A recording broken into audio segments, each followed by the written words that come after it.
Beauty and the Beast. Once upon a time, a long while ago, there was a beast.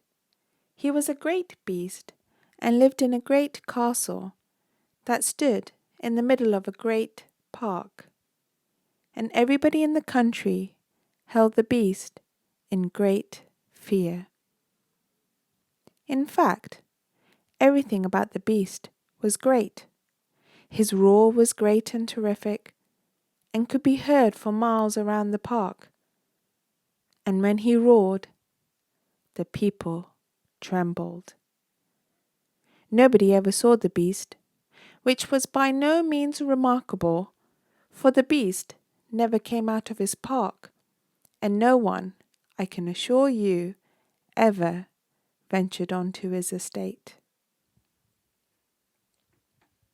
But matters were not allowed to remain like this forever, for something very wonderful happened to the beast and to somebody else.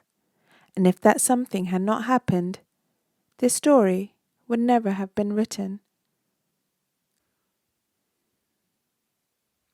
About 2 miles and 3/4 from the castle gates, there lived a rich merchant and his 3 daughters.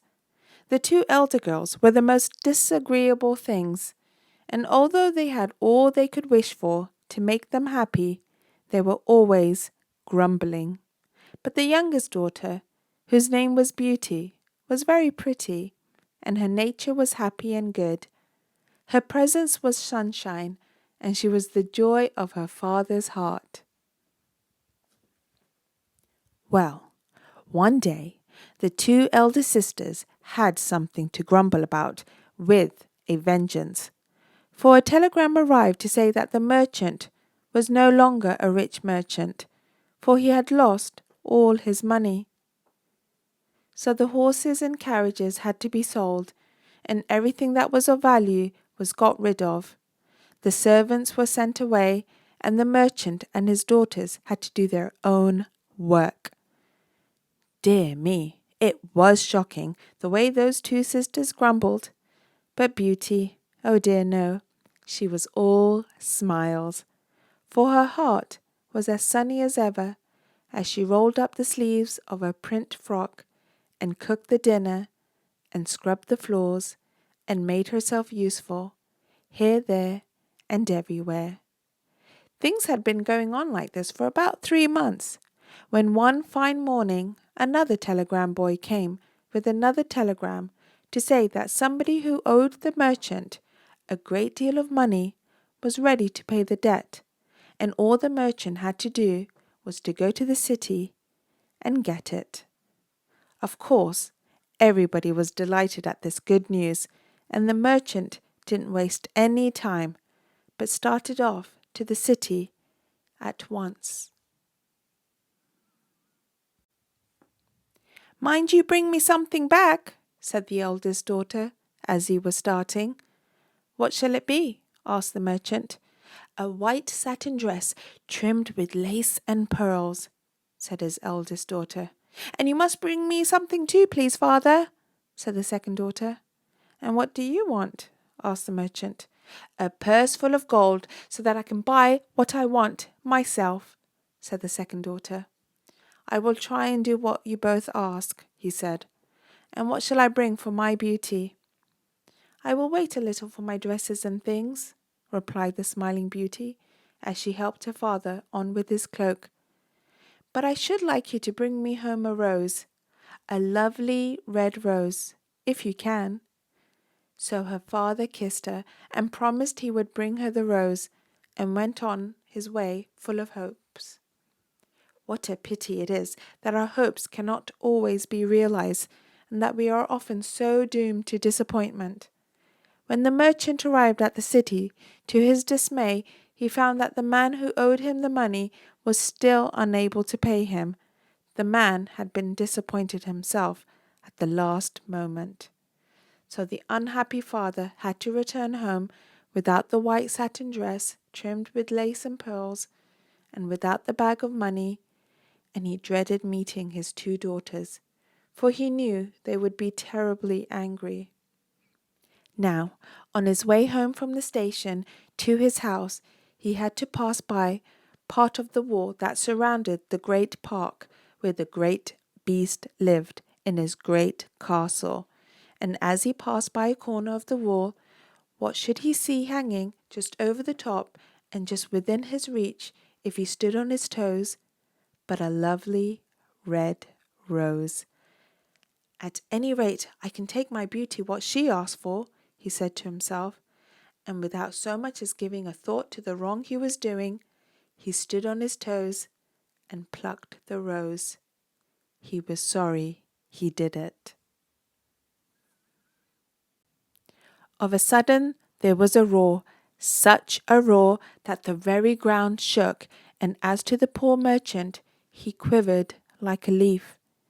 Enough to make him quiver indeed, for a gate in the wall suddenly opened, and out rushed the beast. Yes, the beast, if you please, and he seized the merchant by the scruff of his neck and dragged him into the park, and shut the gate after him. Don't you know it's a sin to steal? Roared the beast. How dare you steal my roses? I am going to kill you. Oh, mercy, Mr. Beast, cried the unhappy man, flinging himself on his knees before the monster. I'm going to kill you, roared the beast, still more loudly.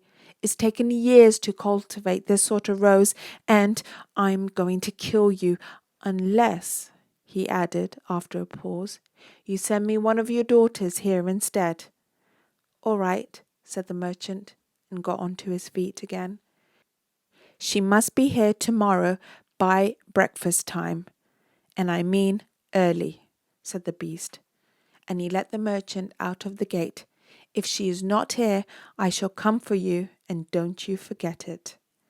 It was by no means likely that he would forget it. In fact, he could think of nothing else. He hurried home and told his dreadful news, and received a dreadful scolding from his two elder daughters, who were angry at not getting their presents. And it is Beauty's fault that you have got into this trouble, they said. Beauty and her stupid rose. Beauty had better get you out of the trouble. Beauty said little, but smiled on with sunshine in her heart and trust in her loving nature, and cooked the dinner. Early next morning, when the dawn was breaking, she left her father's house, leaving a little note behind her, begging him not to be anxious, but that she had gone to the beast's castle. When she came to the gate in the wall, she knocked upon it 3 times, and it opened as if by magic, for she could see no one. And she stepped into the garden of red roses, and in the distance across the park she saw the castle, and she thought she had never seen anything so beautiful, for it was built of mother of pearl, and the red and yellow gleams of the rising sun shone upon its glistening walls and lit them up with 1,000 radiant lights.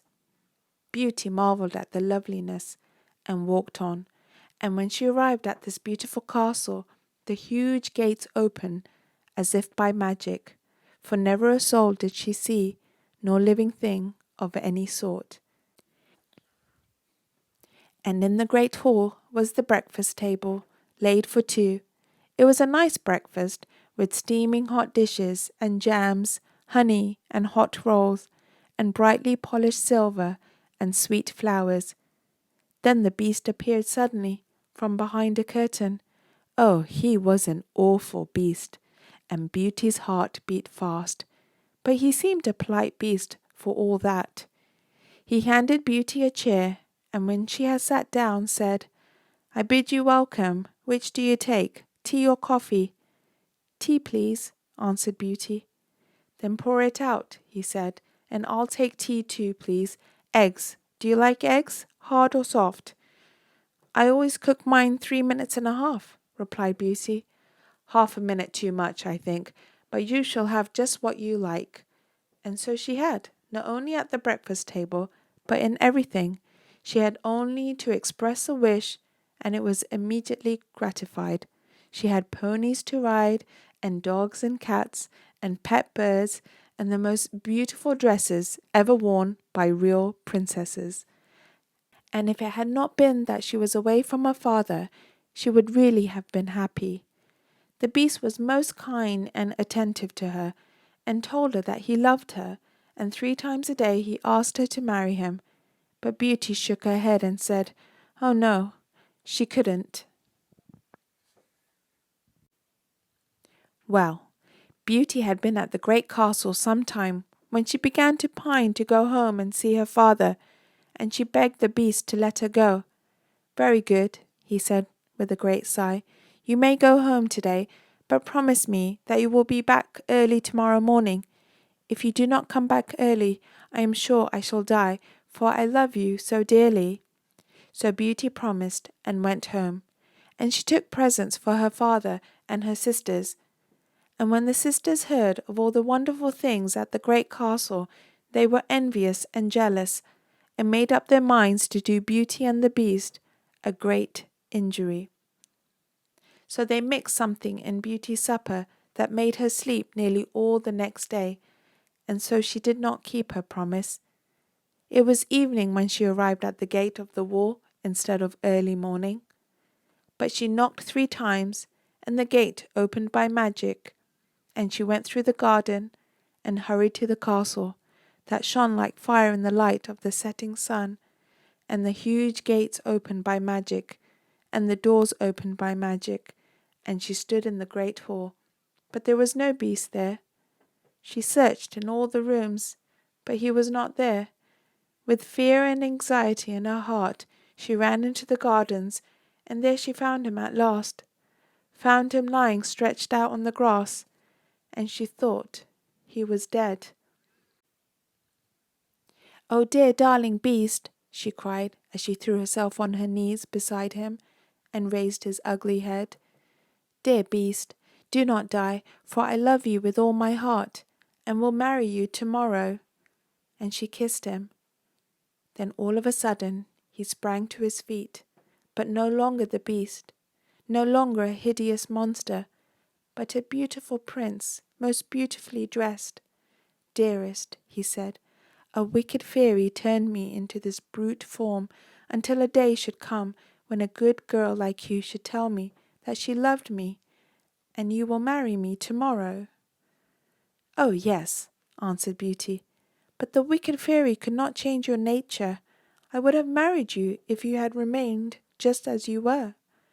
And so they married, and lived happy ever afterwards, and they took care of Beauty's father until the end of his days, so he was happy, and they forgave the 2 sisters, and gave them fine dresses and jewels, and the 2 sisters turned over a new leaf, and were less selfish, and they were happy.